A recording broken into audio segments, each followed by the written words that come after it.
You started without a tech background. Be impatient with my own actions, but be more patient with the results.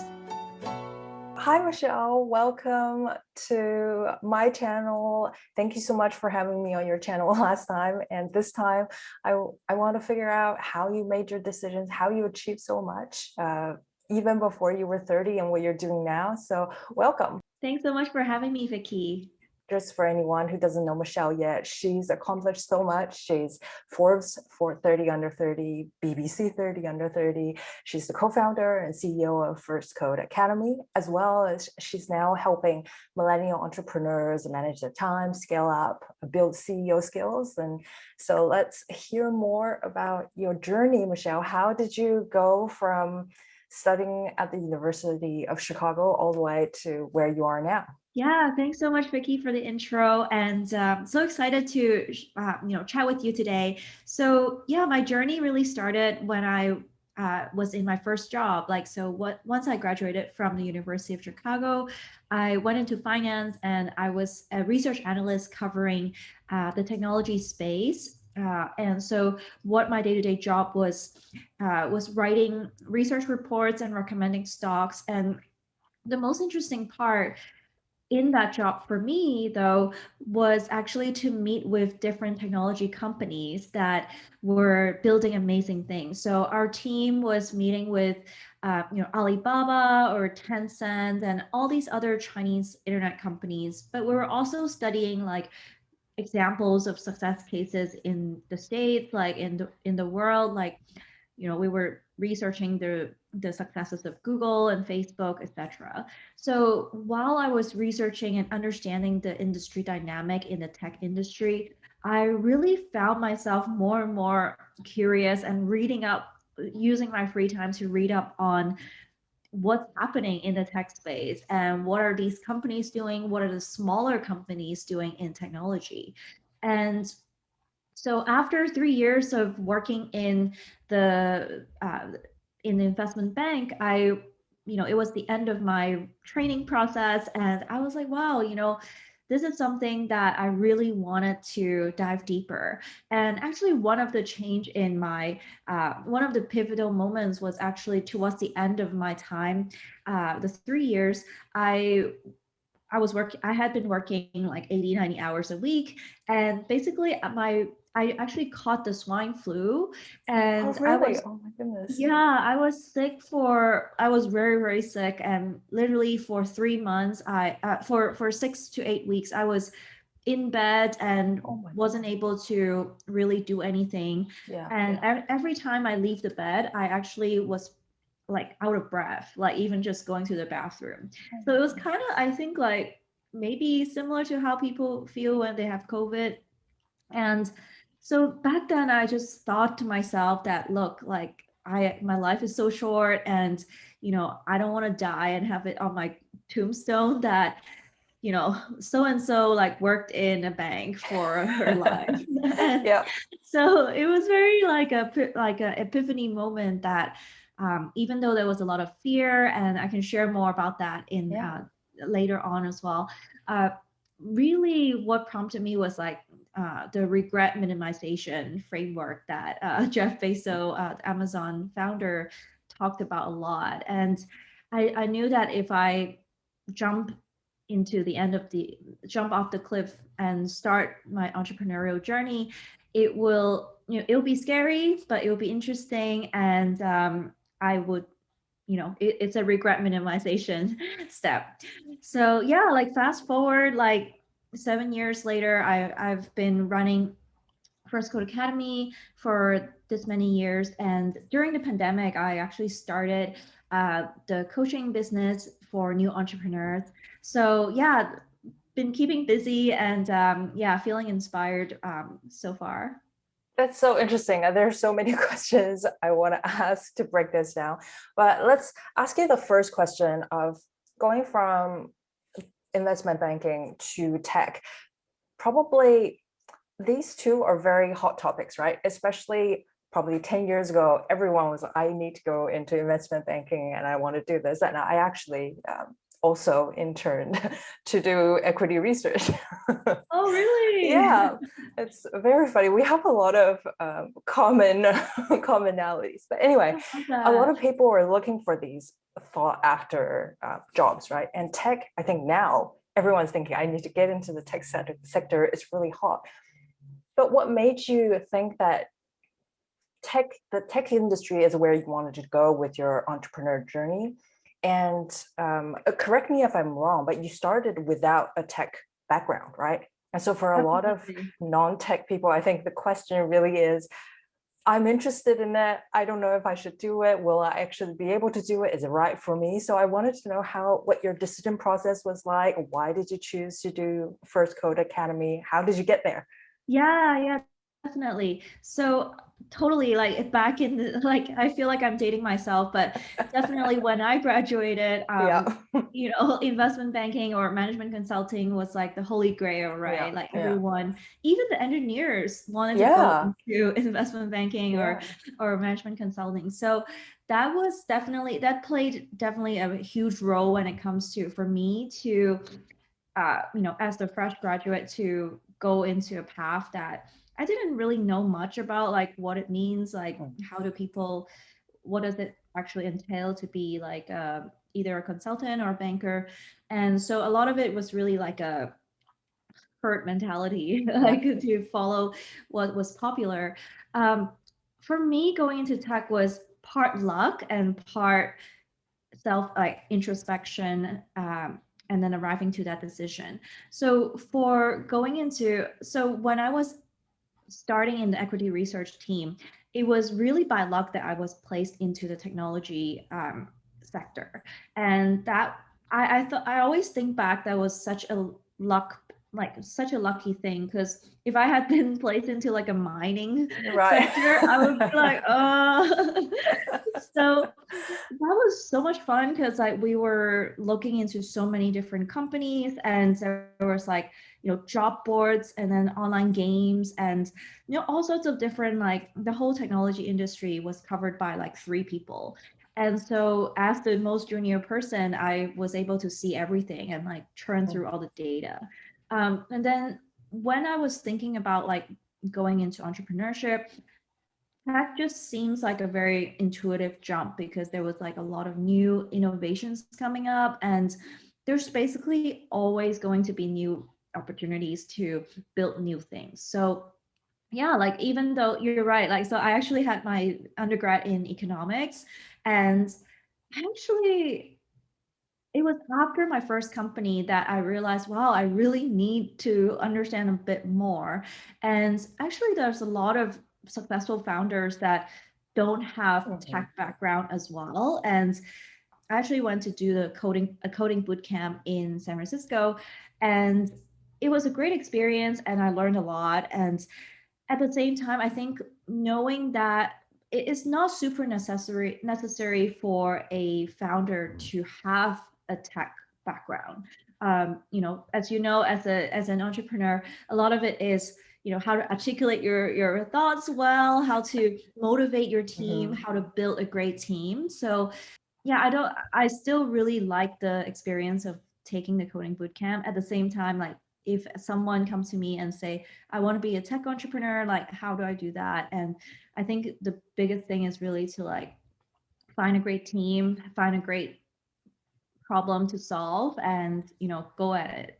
So then tell me a bit more about First Code Academy and how you went to become Forbes 30 under 30, because when I was telling friends about I'm going to interview Michelle, the consistent question that always kept up was, how does the process work? Everyone has, a lot of people, I think in their 20s want that goal of, I want to be Forbes under 30. So how was the process like? So what happened was that actually I had a mentor that when I first started First Code, I was reaching out for different people's advice, and I connected with someone that actually was quite like sold his company and has been quite vocally like supporting new entrepreneurs. And so it was just in time, like a few months before I turned 30, that, Oh, great. he and I caught up, and he was like, oh yeah, like he was on the judging panel. And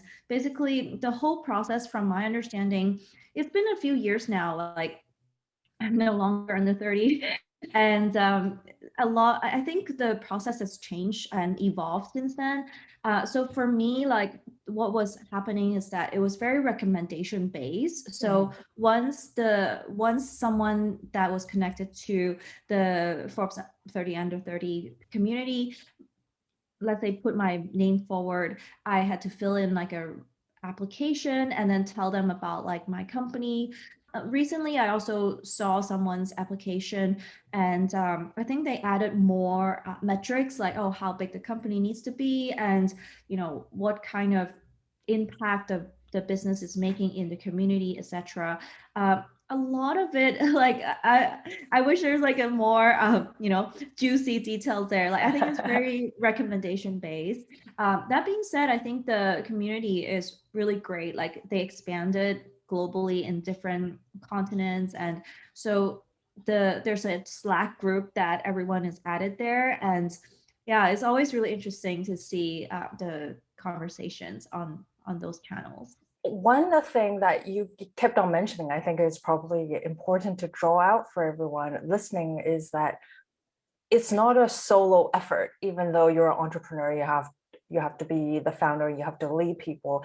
It's also about reaching out and getting help. And I think you talked about this in one of your YouTube videos as well, right? Is knowing that I don't have to do everything alone. I can delegate and reach out. So tell me about how you think about this role in the community, how you think about working with others. How has that helped you? Yeah, absolutely. And I love how you frame it, that I really think that entrepreneurship is not a solo sport. Even though right now I run my company on my own as the business owner, um, entrepreneurship is like such a, I think a lot of my good friends I met through being an entrepreneur. Like either they're still entrepreneurs or they are no longer entrepreneurs, but they were entrepreneurs at one point.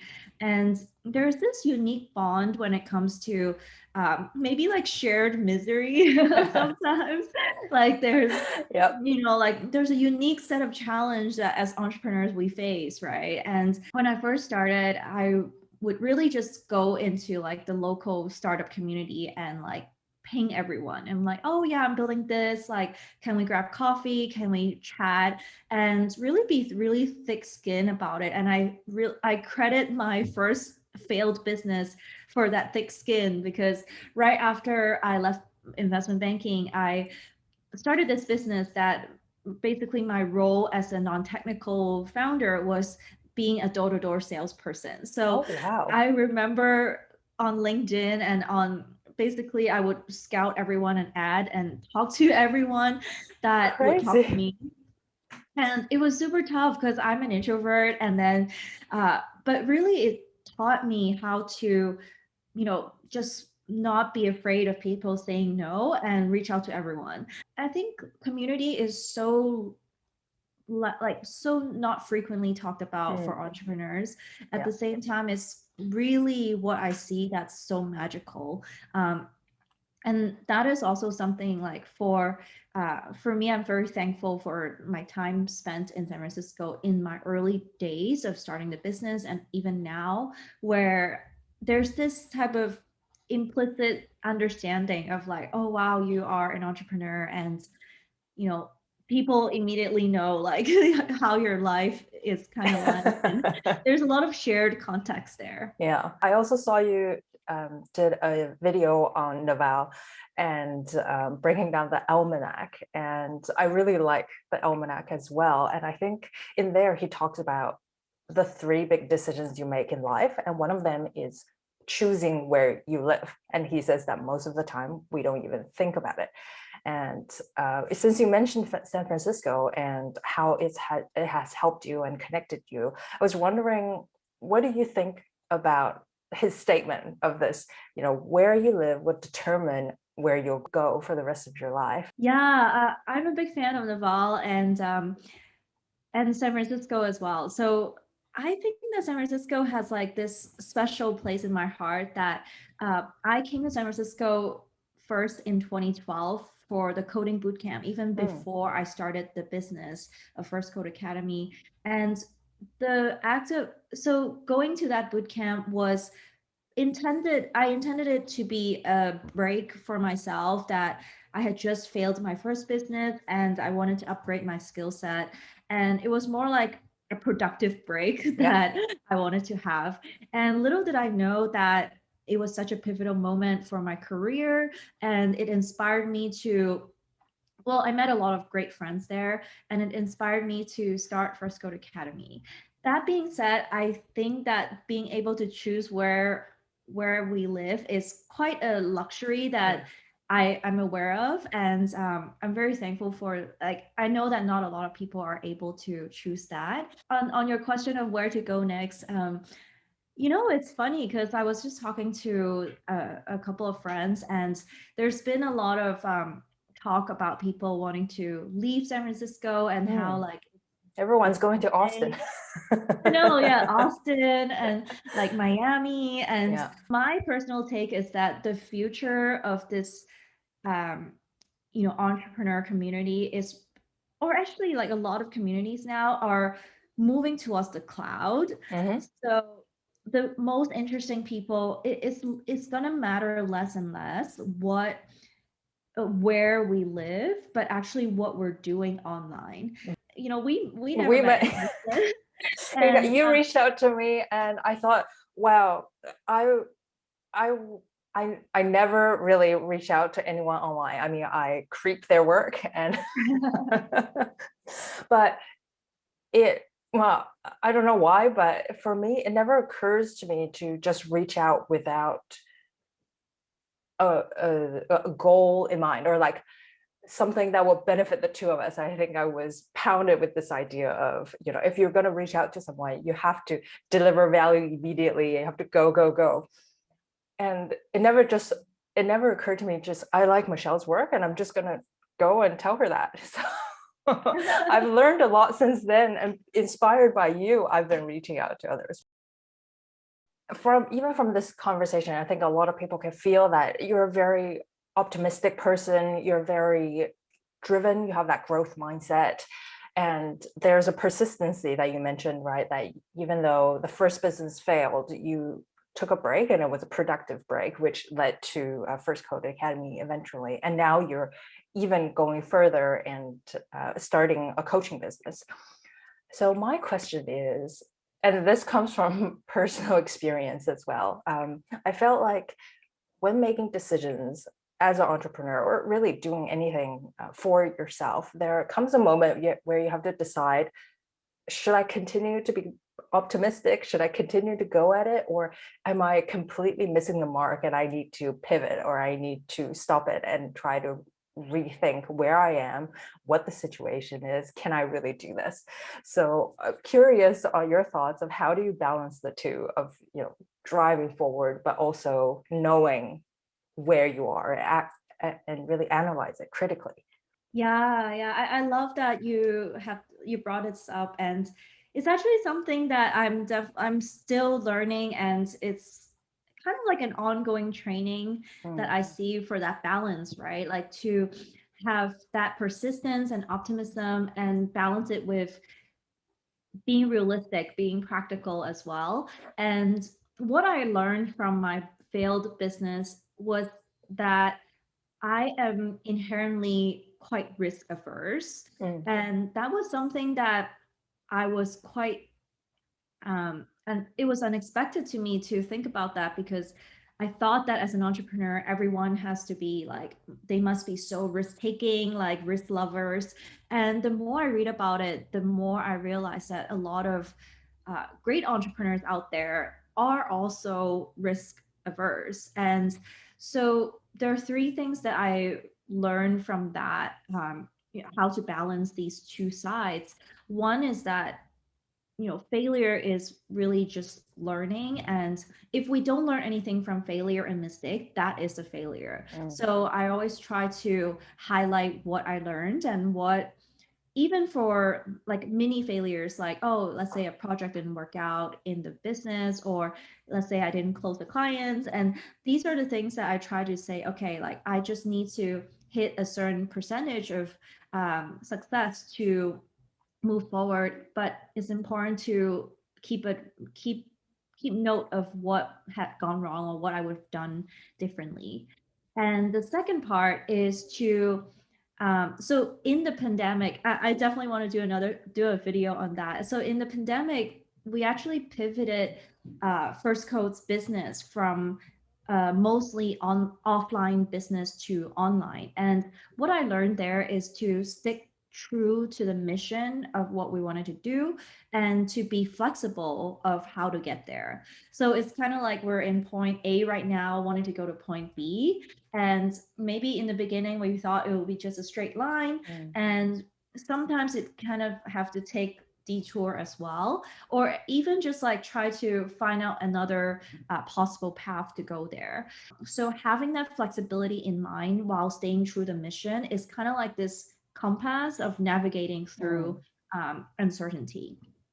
And the third part, which is I personally find the most challenging, maybe because of my Asian upbringing, is learning that the journey has to be fun and joyful as well.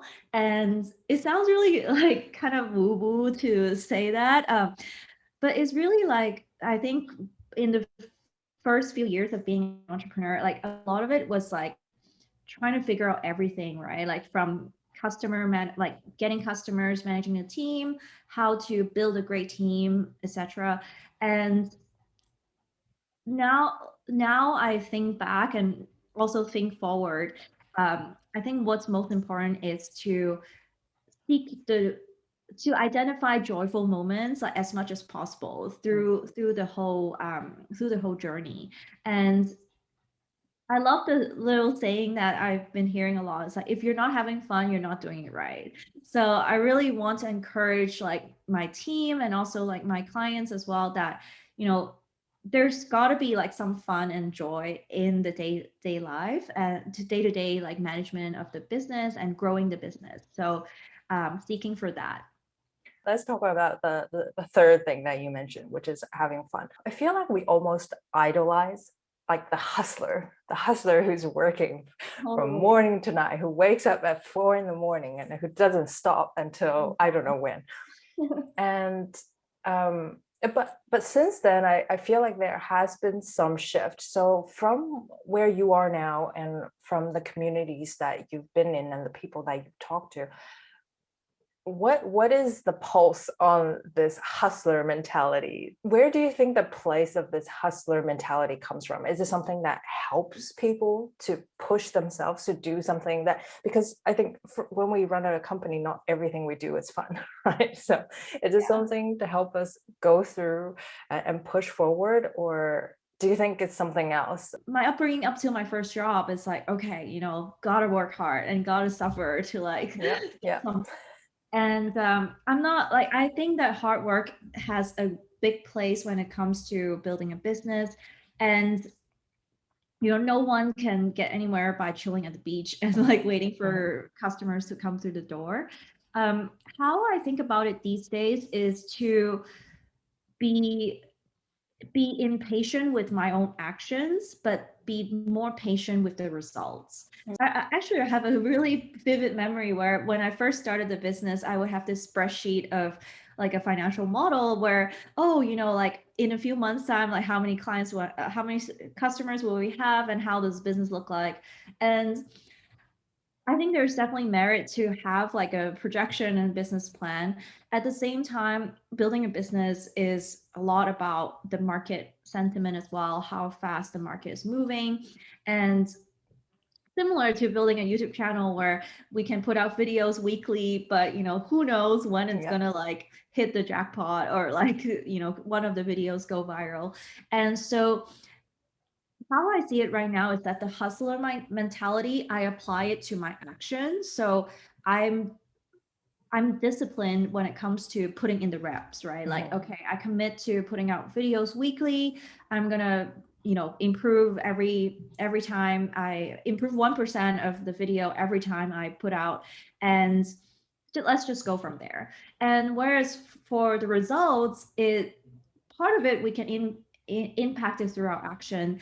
At the same time, the other part is really partly luck and partly just like timing. So I think that's helped me a lot in like kind of loosening the grip of like, oh, where's the result? Where? Why is it not happening? So I think that also helped me a lot in terms of lowering the stress when it comes to anticipating or wondering why things are not happening faster, or kind of want to hyper control some sort of outcome. That's fascinating. And I think that probably leads to the second point as well, is just have your eyes on the goal, and doesn't matter, and you can be flexible about how you get there, right? It's about having that almost like a feedback loop, as we talked about last time, like that design thinking mindset of, okay, we can always tweak and we can always make adjustments, right?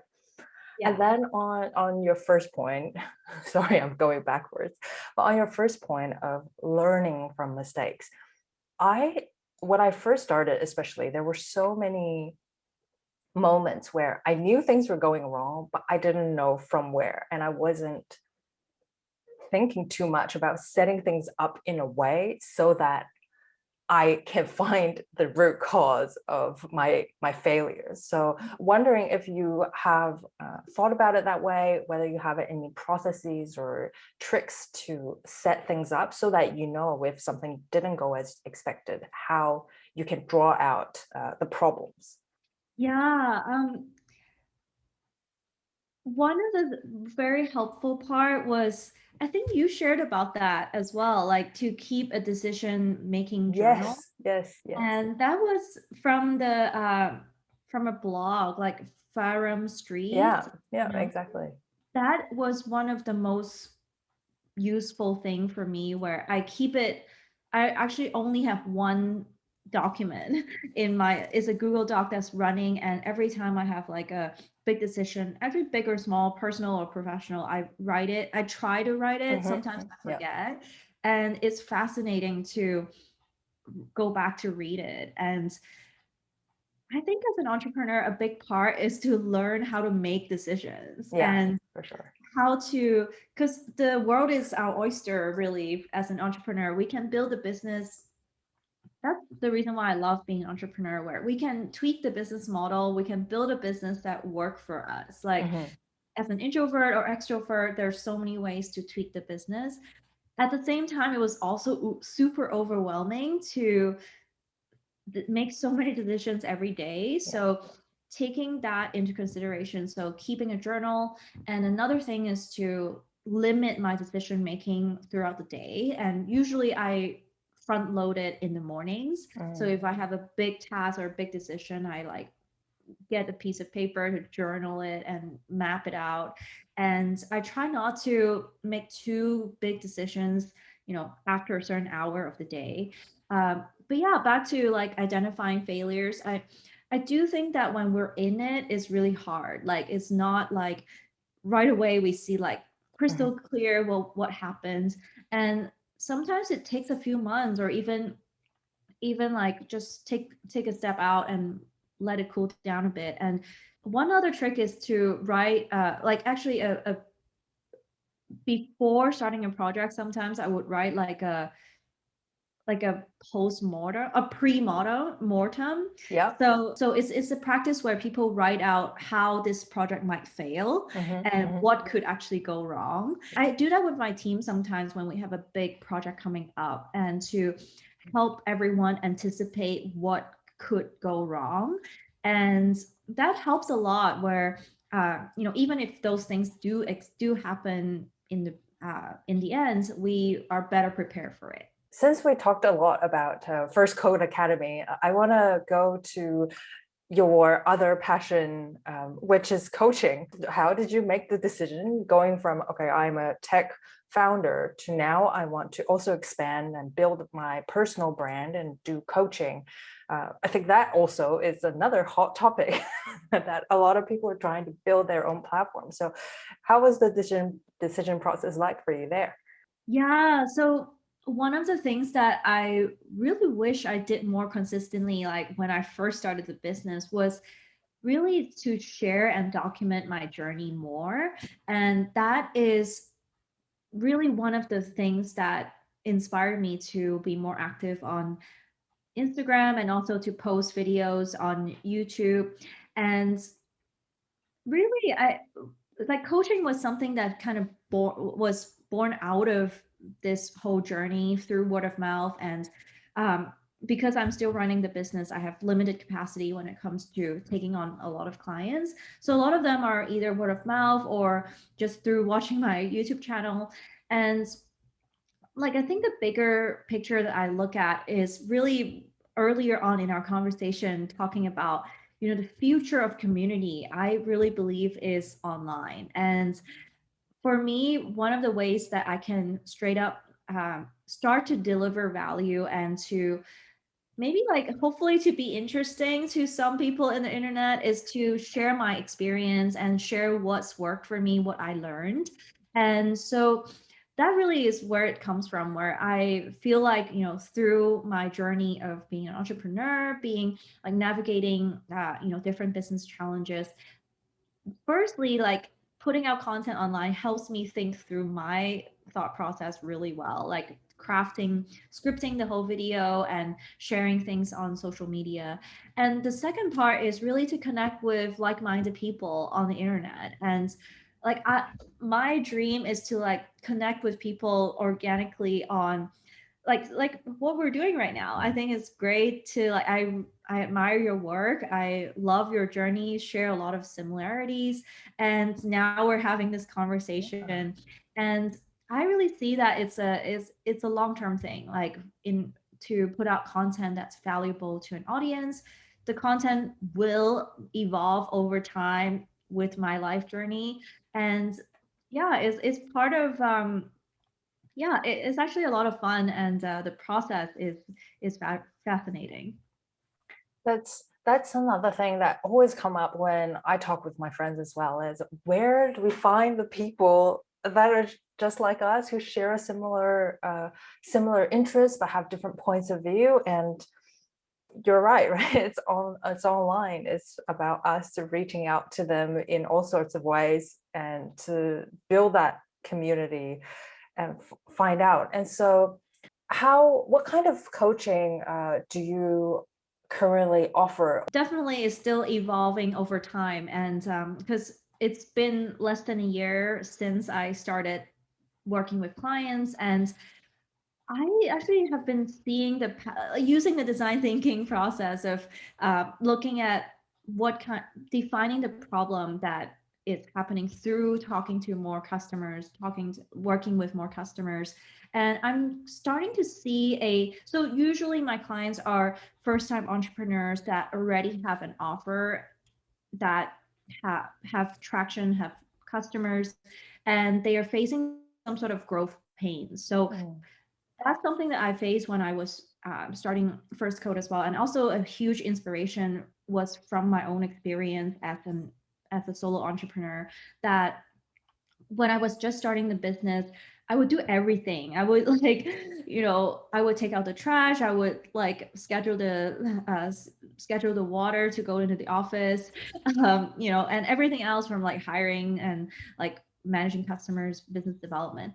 And at some point, the business outgrow my 24 hours in a day and starting to need structure, starting to need more teammates and a good team culture, and how to manage myself as a leader in the business as well. So more and more, I've seen the pattern where that's the problem area that I'm solving with my clients. And that's really exciting because I think that it's such a yeah, it's a skill that is almost happening in the background. It's not like, oh, how to, I mean, it's important as well, like how to like grow on Instagram, you know. Yeah, It's yeah, like yeah. so, it's very tangible. So I'm still trying to like, you know, like formulate that, and like love to pick your brain sometime in terms of you know, pinpointing that. And it's almost like soft skills Mhm.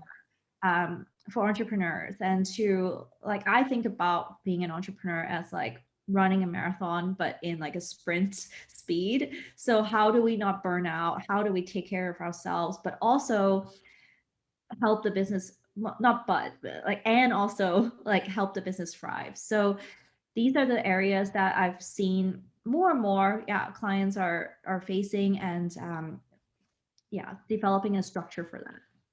I definitely resonate with that because all the content that do well out there are almost in a sense quick fixes, right? People just want to go in there, they want to fix the problem quickly and they want to move on.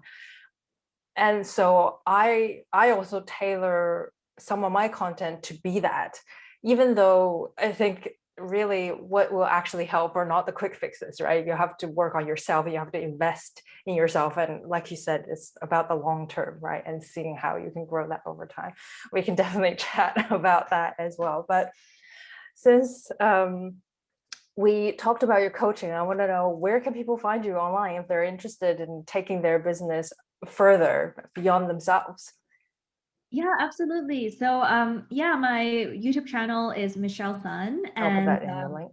yeah, and also Instagram as well. So I love chatting with anyone who's scaling up their business and navigating challenges as a first-time entrepreneur.